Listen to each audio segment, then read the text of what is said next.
Welcome back, Wolfpack. Verlis here to a facts, stats, trivia, and a top 10 for the ghost typing. So we're getting really spooky with this list, and let's go and check out the defensive breakdown for ghost types. You are going to resist poison and bug. You are going to be immune to normal and fighting, but you do have to worry about other ghost type Pokemon and dark type Pokemon as well. So apparently ghosts are afraid of the dark. If we look at it offensively, against just raw typings, you are going to have super effective hits against Ghost and Psychic, while being resisted by Dark and having nothing to do to a normal typing. Now we can also see how Ghost attacks compare to the rest of the Pokemon by just kind of breaking it down in Pokemon DB. So 99 no effect, that's going to be the normal type Pokemon. But then we have 44 resisted hits, 121 super effective, but a very high amount of neutral hits, very consistent. And if we add fighting, so Ghost and fighting coverage is actually going to be perfect neutral coverage. We'll be able to hit everything with neutral or better, and we won't be resisted or immune by anything with that Ghost fighting.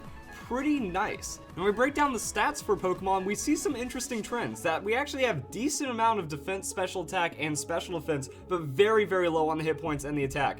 15th out of 18th on the attack and 14th out of 18th on the hit points. Their speed also going to be near the bottom. We have a lot of slow moving Trick Room Pokemon that surprisingly have a very high amount of defenses, but not really too much on the hit points. So overall it is going to mean that the average base stat total of all fully evolved ghost type Pokemon going to be around 14th. Now when it comes to the stats, Gengar is going to have the single highest base stat out of any ghost type Pokemon with 170 on that special attack, but Drifloon actually has the single highest individual base stat because 150 base hit points translates to higher than 170 special attack, so 504 total hit points on the Drifloon. Now that is shared with Giratina, and speaking of Giratina, there aren't many legendaries. 3 legendaries that are ghost type Pokemon, and 2 of those are Giratina, and 1 of those is Hoopa, which is just now being released. So not too much legendary representation for the ghost types, which might explain the base stat total being so low. Other than that, we also have it to where it is the least common typing.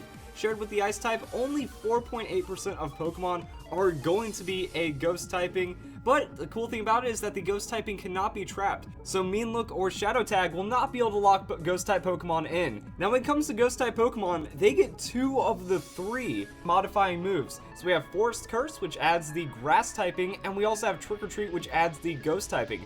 Now only ghost type Pokemon can learn this with Trevenant and Gourgeist, and these are the only moves that actually add a typing. Soak makes it to where you become a complete water typing, but with Trick or Treat and Forest Curse, you get some really interesting side effects, such as Trick or Treating a normal type Pokemon. If you Trick or Treat a normal type Pokemon, it will only be weak to Dark, and it's the only way of getting an exclusive Dark weakness.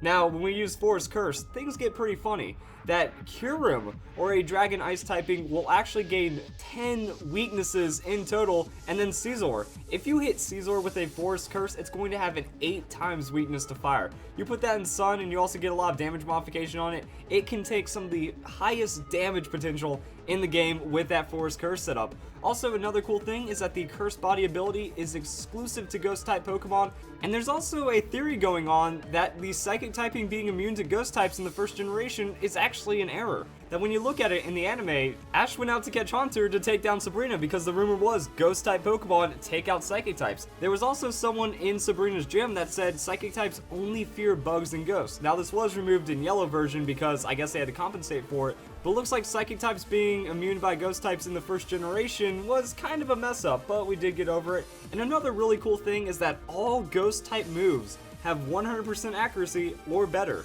So that's just something really interesting to consider. Now let's get on to the top 10 ghost type Pokemon.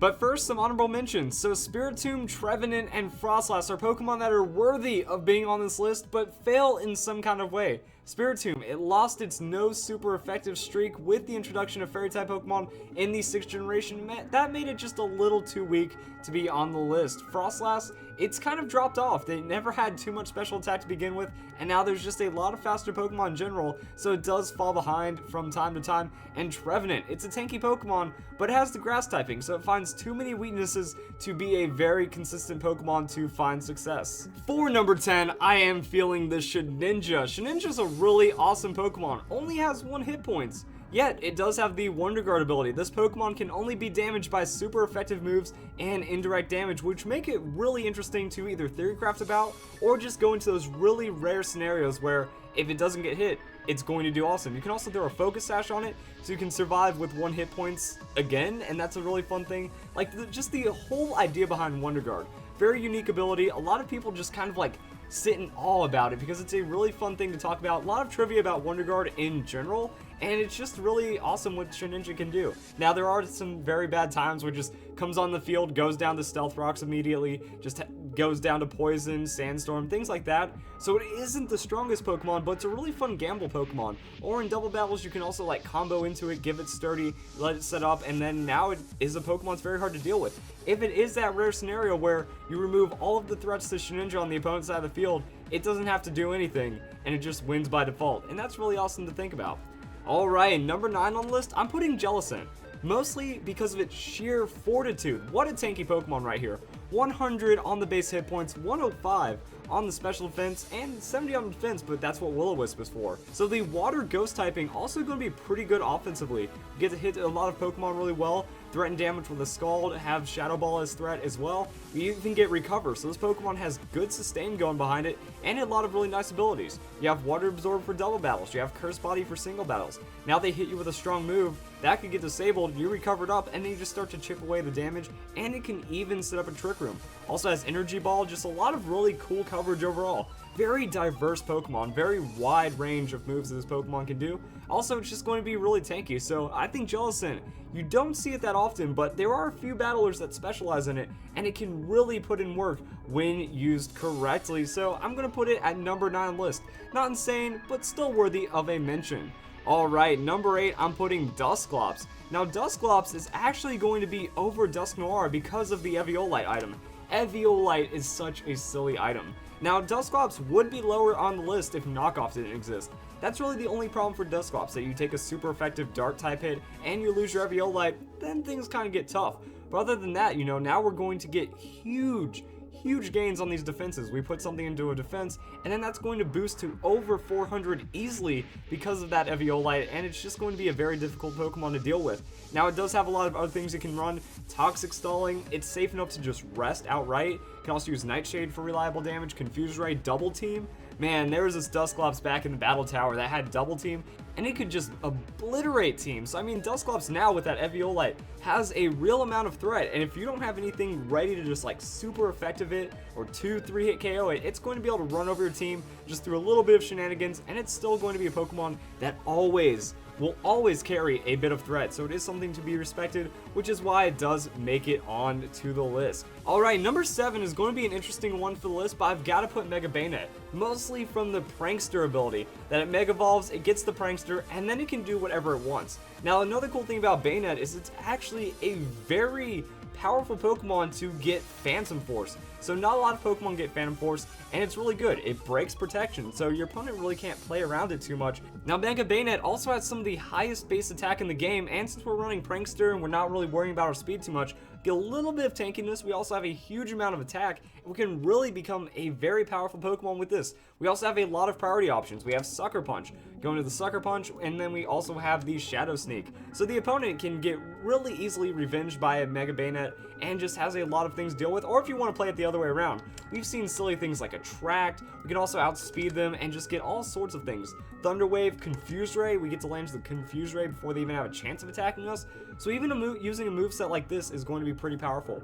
So we have Destiny Bond as well. So I mean, we can use Destiny Bond under that Prankster. So if we're about to go down, we use Destiny Bond, they might not see it coming. Boom, we're trading 1 for 1 in like a worst case scenario, while also being able to put out some shenanigans for hacks, or just a lot of really cool damage spreads as well. I mean, we go into Phantom Force, Sucker Punch, boom, Adamant Nature, that's enough to 2-hit KO a lot of Pokemon, go into the Destiny Bond, and there's just a lot of really different ways to play Mega Bayonet. So we don't see it a lot, but again, a very specialized Pokemon. If you spend a lot of time understanding this Pokemon, it can really shine on your team very powerfully as a Mega, and I think it's going to be really good on the list, so that's why it is number 7.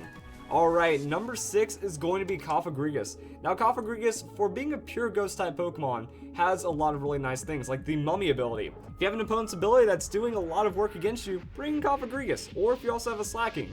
Double battles, you can have Slacking hit your Cofagrigus, get rid of that Truant ability, and that's some really fun stuff as well. Now, Cofagrigus is an incredible tank too.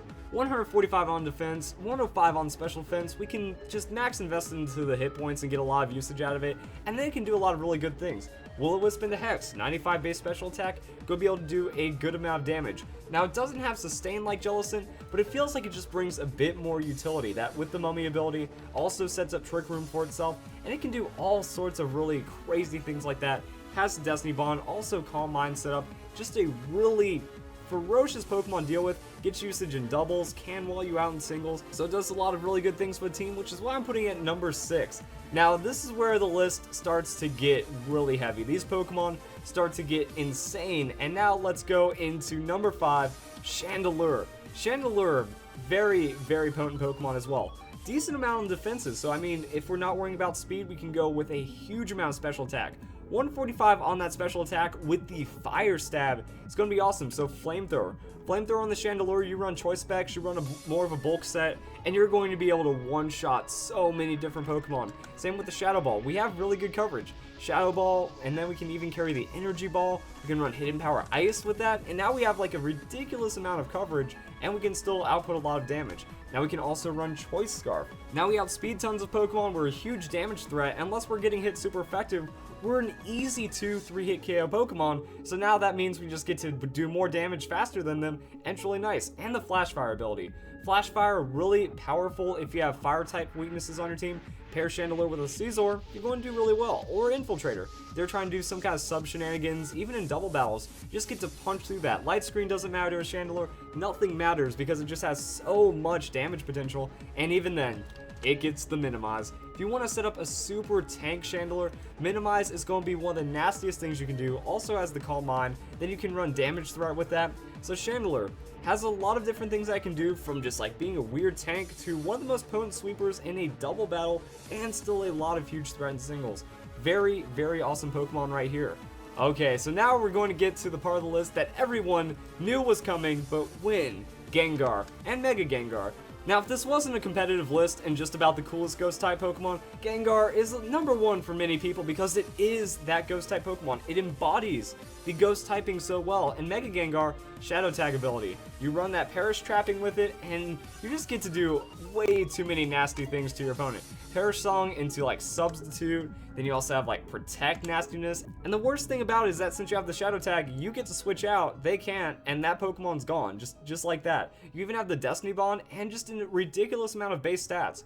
170 on the special attack means if you want to be an attacker, you sure can be, and 130 on the speed means you're outspeeding a lot of different Pokemon. So that's just going to be like your silliness on that Perish Trapping, but even then, if we want to go for the damage, Gengar got Dazzling Gleam in the 6th generation, and I think that is the only reason why I feel like it's better than Chandelure. Chandelure, very impressive sweeper, but the Dazzling Gleam lets it take care of Dark-type Pokemon, so something that threatens Gengar is now just going to get hit up by Dazzling Gleam faster. So you'll see this on the Mega Gengar, you'll even see this on regular Gengar. Regular Gengar can run that Life Orb, not going to be as fast, not going to have as insane of the base stats, but Gengar is still always threatening, and then you might see Will-O-Wisp, tanky, sub-support Gengar from time to time. If you're not ready for the right Gengar, it's just going to absolutely destroy you. And we also have Disable, so yeah, if you're running Perish Song, you have sub-disable for a lot of silliness. Gengar and Mega Gengar, Mega really made this Pokemon get a whole new playstyle, but even then you have to respect the other ways Gengar is played, which is why it edges out Chandelure to be number 4 on the list, and it's just such a staple Ghost-type Pokemon. It is what you think about when you hear Ghost-type Pokemon. Okay, number 3 on the list, I had to put Drifblim. Drifblim is one of the best utility Pokemon in the game. There's no doubt about that. That with the Unburden ability into Citrus Berry, you take some damage, you gain health back, and now you're faster than your opponent, and you can do whatever setup you want. It is the only Pokemon that can minimize and also stockpile into the Baton Pass. That nothing can do this, and it is one of the scariest things out there. That unless your opponent runs with the hardest, super effective damage against your Drifblim, you can just play around it as well. Unless they immediately taunt you, you're going to be able to get around it. So then you set up Minimize, they have a chance of not hitting you, Minimize, Stockpile, Baton Pass, and you're tanky as well. They max out the defenses, and now you just can't do anything to Drifblim. Easy 3-hit KO Pokemon, you set up the stockpile, make it 4-hit KO, use that Citrus Berry, minimize. If they hit you, they're not doing a lot. If they miss, then that's just more free setup, and then you can gift that. You can present this wonderful present to any Pokemon on your team. Is that a Kangaskhan? Is that a Mega Kangaskhan that's about to be absurdly unhittable and even tankier? Same with Salamence. Same for an already existing tank. Take a Pokemon that already has high sustain, high tankiness, and give that to them. Or even any Pokemon. You can give this to a Farfetch'd and watch it sweep, because now it becomes something that you just can't deal with, and that's the magic of Drifblim. Also still has access to the Destiny Bond, so you can take an opponent with you. So even then, even at its worst, it's not absolutely useless. So you can use that as a pure utility Pokemon. It's even tanky enough to survive in doubles with a little bit of support, or it can just kind of make it to where you win the battle in singles, and it's a very hard Pokemon to deal with. So that's why it's number 3 on the list. Number 2, this was a tough call, but I put Aegislash at number 2 on the list. So now Aegislash is potentially the best Pokemon in the game at times. That if you're running the right moveset at the right time with the right mentality, you can outplay an entire opponent's team. And Aegislash does that better than anything, and also it has the highest effective base stats. That if you think about it, if you're playing it correctly, you're going to be in shield form when taking damage, and you're going to be in blade form when dealing damage. So you actually have like 720 base stat total, and you can even run special, substitute, or physical, and each of those work out really well. With special, you weakness policy into a Shadow Ball or a Flash Cannon that's going to one-shot everything. Sacred Sword means that you actually get to ignore stat changes and do a little bit of damage. So Swords Dance weakness policy. Nothing's really going to stop this. That with the Shadow Sneak, a +6 Shadow Sneak is one of the most devastating things an Aegislash can do, and it even has King's Shield. So if they have physical direct attackers on your team, you make it to where they do even less damage, and you just set up harder. So the idea is you're in shield form. You can survive super effective hits for days. You can even survive 2 super effective hits in a lot of situations. Swords Dance into that, and then you just do damage, and Aegislash kind of wins. Also, for special attacking, you just kind of sit back, throw out the damage, and let it fly. So Aegislash, the way you play around it, if you have the proper amount of Aegislash mechanics, you can truly be unstoppable in a lot of situations. Build the team around Aegislash just right, and it's a very rewarding Pokemon, yet I put it number 2 on the list. Number 1 for the Steel typing, but I feel that a more consistent Pokemon is going to be Mega Sableye for number 1 on the list. So Sableye, it gets everything when it megas, that it retains its prankster ability for that first turn. So you get to Will-O-Wisp, make it to where your opponent can't do anything to you physically. Calm Mind, cut down on that special attacking threat, and now Magic Bounce. You become the perfect tank.